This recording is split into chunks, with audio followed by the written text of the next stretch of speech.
Another day, another disappointment here on Dokkan. Imagine you create a whole new category, right? The main thing that creating teams is built upon inside Dokkan Battle in 2020. You call the category Revenge. And for some reason, you leave out Cooler, who I might add was introduced to us via a movie literally called Cooler's Revenge. Now, for some reason, Metacooler can be on there. The biggest star in evil needs a cheat down. How could this be? But Final Form Cooler, or a Cooler that references Cooler from Cooler's Revenge, is not in the category. Let that sink in for a second. Now, this isn't the first time by any means. Dokkan has been so weird with categories.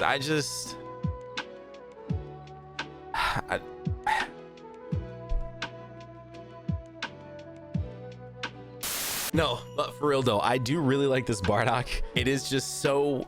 I went to go look at the category. I saw everyone talking about it. I hadn't really got to look at it myself.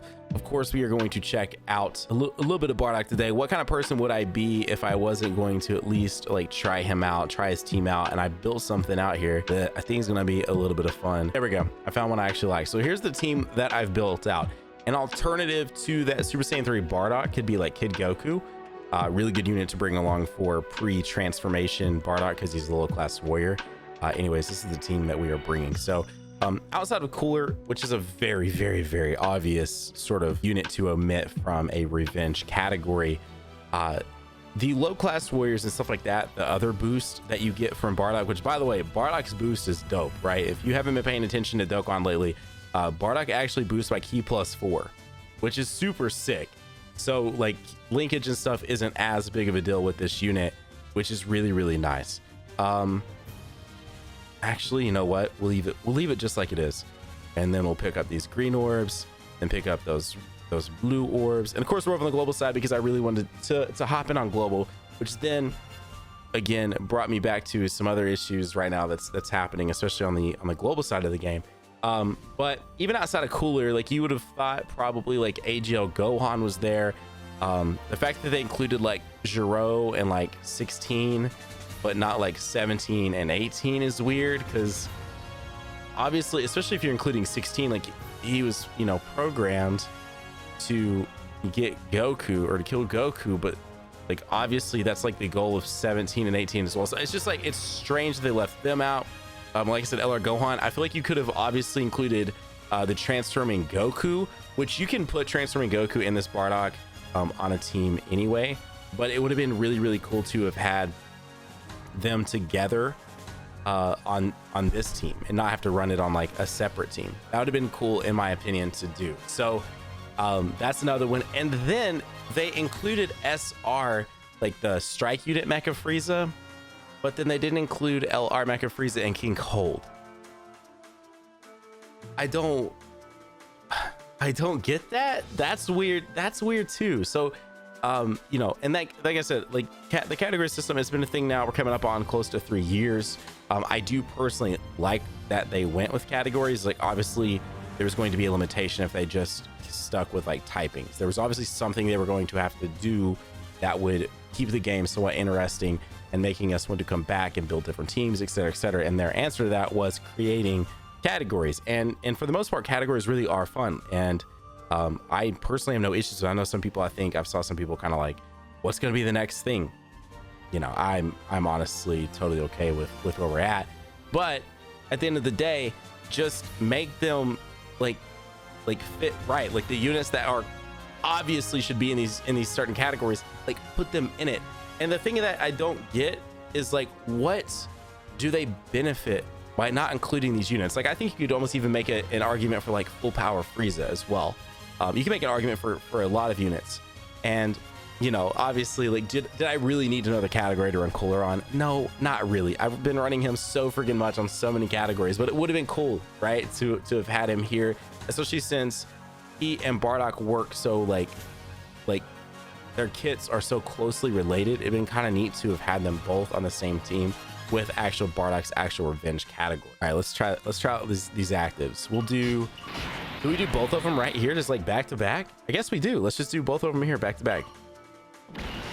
Gotta love it. Oh my god. It's so freaking like, it's crazy how good this looks. And I love the art there, bro. The art right there is so friggin' nice. All right, we're just doing both of them back to back, bro.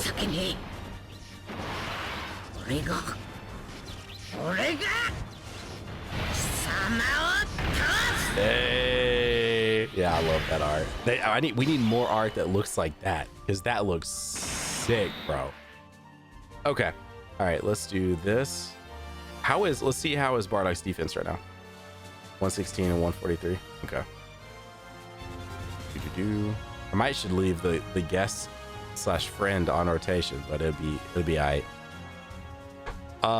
So then on the flip side, let's talk about the revenge category for a second. Then when it comes to global, like, I'm probably not gonna finish this out. I just kind of wanted to have some fun with Bardock.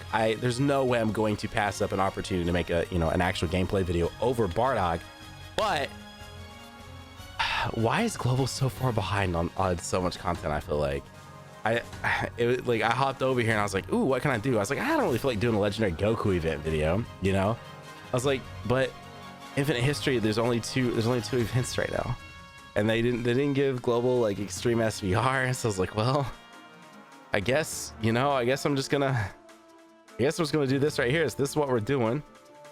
Let's give you those. I'm saving all those for him. No way am I doing that.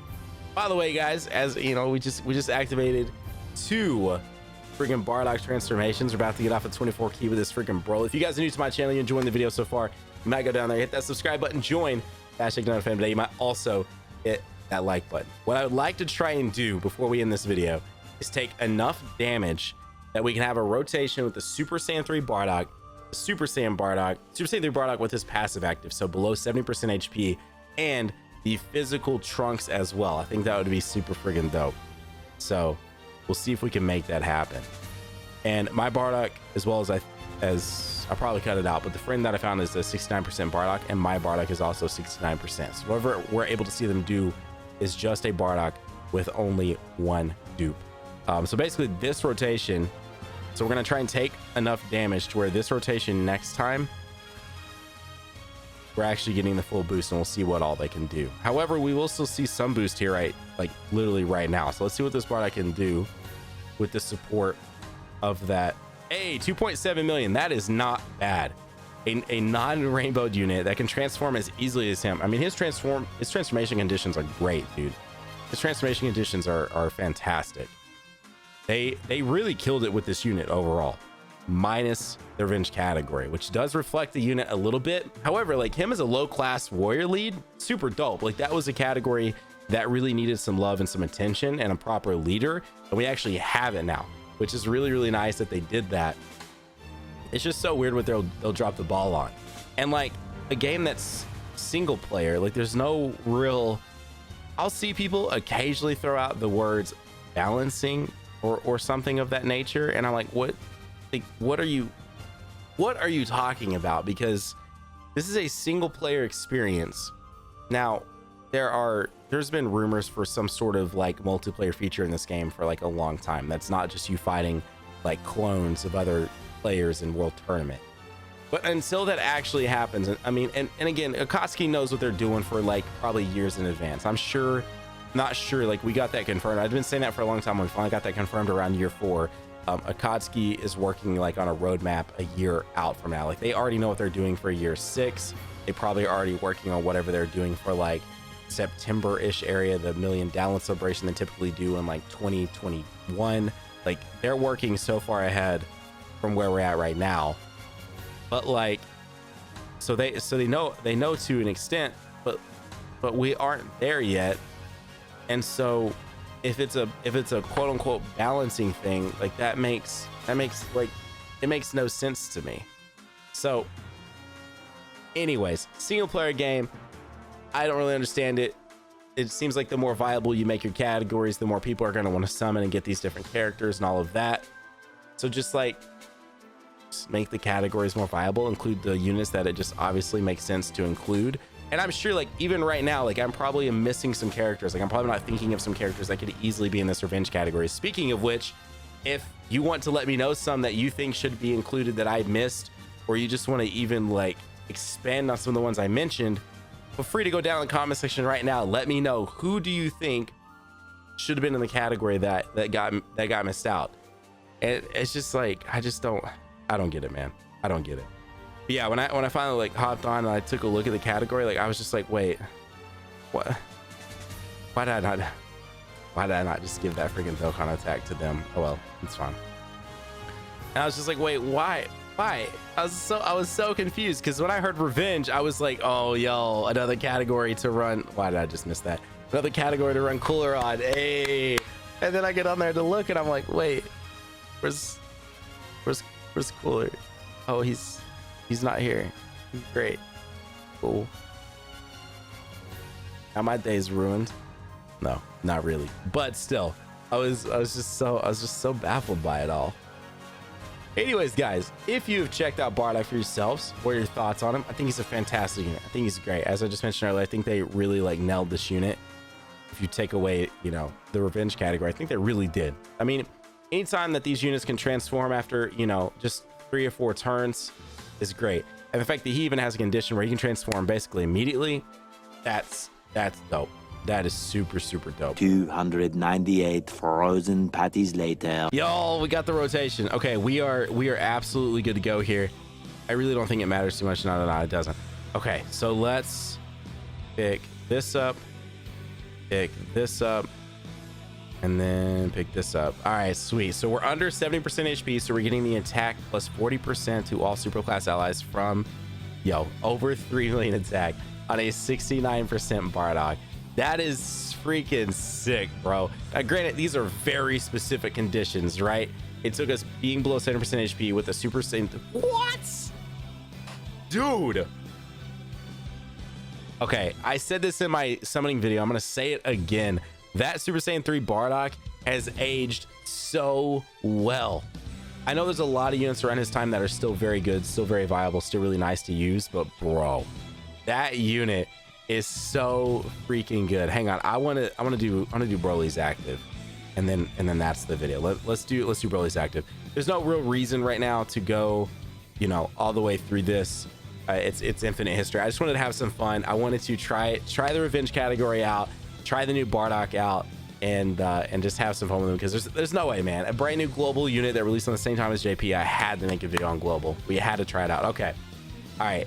Dude, this is gonna be even better because oh my gosh. All right, let's use Broly's active. We're getting the boost from the Super Saiyan 3 Bardock. This is going to be so stupid. Okay, I'm actually kind of excited about this right now. Okay, let's go ahead. Let's just pick this up right here. It doesn't really matter. Pick this up, and then again, it doesn't matter at all. Okay, Broly is about to put up some numbers. Because even without the Super Saiyan 3 Bardock here, Broly would typically, my Broly would put up about probably 5 to 5-ish. So it's gonna look pretty nice. I feel like it's gonna look pretty nice. Also, you can kind of see the difference it makes not having that Super Saiyan Trunks here as well. With these units, Bardock put up 2.7 instead of the little over 3 million. Okay, here we go. Let's see. What has Broly got for us? 5.5 million. Yes, dude. That is what I am talking about. Gosh, man. Yo, I love it. I love that unit so friggin' much, man. All right, that is the best place to end this. Again, I don't need to say anymore. I just wish they would just come up with these categories and just load them up, bro. Like, if it makes sense for the units to be there, roll them on there. I don't get it, man. It is what it is, though. Guys, have a great day. Keep on keeping on. As I said, if you're new here, you enjoyed the video, you've not done so yet, consider subscribing. Also consider hitting that like button. Have a great day. Keep on keeping on Nanogenix and off, and I'll see you all in the next video. Bye, guys.